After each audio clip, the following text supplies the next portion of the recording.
সবাই ভালো আছেন? আউযু বিল্লাহি মিনাশ শাইতানির রাজিম। বিসমিল্লাহির রহমানির রহিম।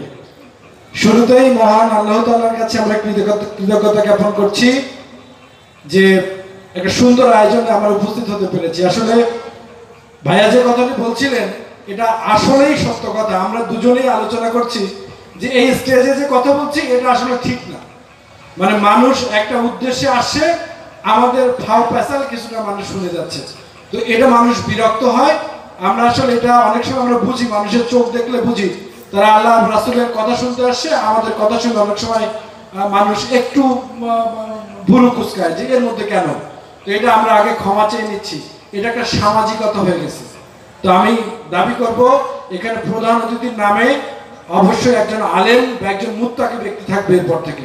আমার ইউনিয়নের সকল মাহফিলে মোটামুটি এখানে সমগ্র এলাকার লোক উপস্থিত আছেন, আমি বাইরে ভিতর দিয়ে যতটুকু দেখলাম, তো সবার কাছে দাবিটা থাকবে।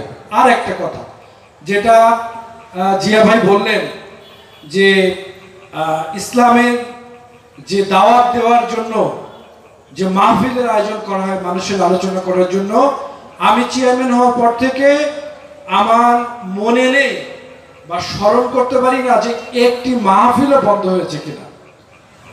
খুব শক্ত করে মনে রাখবেন, আমার মতো কিছু বদমাইশ আরেকজনের মতো কিছু বদমাইশ মানুষ কোনো কারণে হয়তো বা মনে করেন যে টাকা বেশি চাইছেন বা দাওয়াত দেন নাই বা অন্য কোনো কাহিনী হয়েছে বা তার একটু মিটিংয়ে ডাকেন নাই, সে কি করছে আমারও ডাকলো না, দেখতেছি কি করা যায়, হেলা করছে। এখানে তো বিরাট সমস্যা হয়ে যাবে, মাহফিল করতে দিলে এই হবে ওই হবে, দরখাস্ত লিখে দেয়, আবেদন করে, কি হয় আইনগত প্রক্রিয়া, একজন কেউ লিখিত দিলে তো প্রশাসনকে করতেই হবে, সেই ভূমিকাটা নেই। তো আপনার মতো আমার মতো দু একজন বদমাইশের কারণে এই সুন্দর পরিবেশ নষ্ট হয়। আমরা আজকে এখানে দাঁড়িয়ে কথা দিচ্ছি ইসলামের দাওয়াত দেওয়ার জন্য, আল্লাহ এবং রসুলের কথা আলোচনা করার জন্য।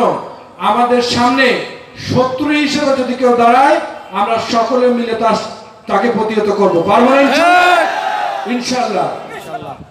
আমরা কখনোই অশান্তির পক্ষে না, আমরা চাই সকল ধর্ম বর্ণ জাতি দল সকলে মিলে আমরা শান্তিপূর্ণভাবে বসবাস করব।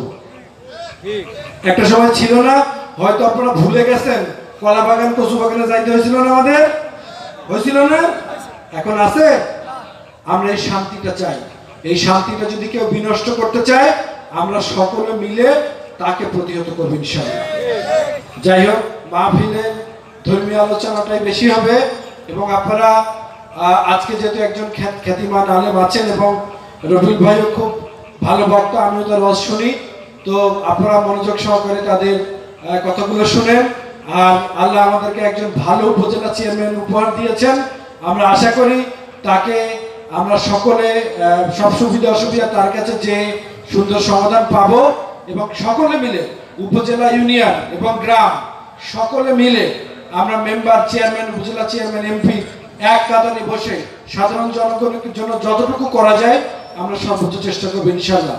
আমি এবং আমরা আপনাদের জন্য দোয়া করি, আপনারাও সকলে মিলে আমাদের জন্য দোয়া করবেন। কোনো ভুল ত্রুটি যদি হয়, দেখেন আমরাও তো মানুষ, একটা চেয়ারে বসলে বা একটা কাজ করলে 10টা করলে একটা বাবা ভুল হবে, এটা একটু ক্ষমা সুন্দর দৃষ্টিতে দেখার জন্য অনুরোধ জানাচ্ছি। ভুল হলে সুমন ভাইয়ের মতো আমারও কথা ওই ডেকে সুন্দর করে যারা মুরব্বী আছেন একটা চড় মেরে বলে দিবেন, আমরা সেটা সমাধান করার চেষ্টা করবো। অভিমান করে রাগ করে কষ্ট পেয়ে থাকবেন না বাবা। 30,000 মানুষ কে কষ্ট পেয়ে আছে আমি কিন্তু বুঝতে পারবো না। অতএব আপনি আপনার মনে জমা ক্ষোভটুকু বলবেন, চেষ্টা করবো যতটুকু পারি, আমি ছোট মানুষ আমার দিয়ে সেটা যেন নিবৃত করা যায় এবং আপনার দুঃখ কষ্টটুকু নিবারণ করা যায়, সেই চেষ্টা করবো ইনশাআল্লাহ। সবাই ভালো থাকুন, সুস্থ থাকুন এবং আল্লাহ আমাদেরকে সকলে এরকম ইসলামিক অনুষ্ঠানে বেশি বেশি উপস্থিত হওয়ার তৌফিক দান করুন। আল্লাহ আমাদেরকে সবাইকে জান্নাতবাসী করুন, আমিন। আসসালামু আলাইকুম ওয়া রাহমাতুল্লাহ।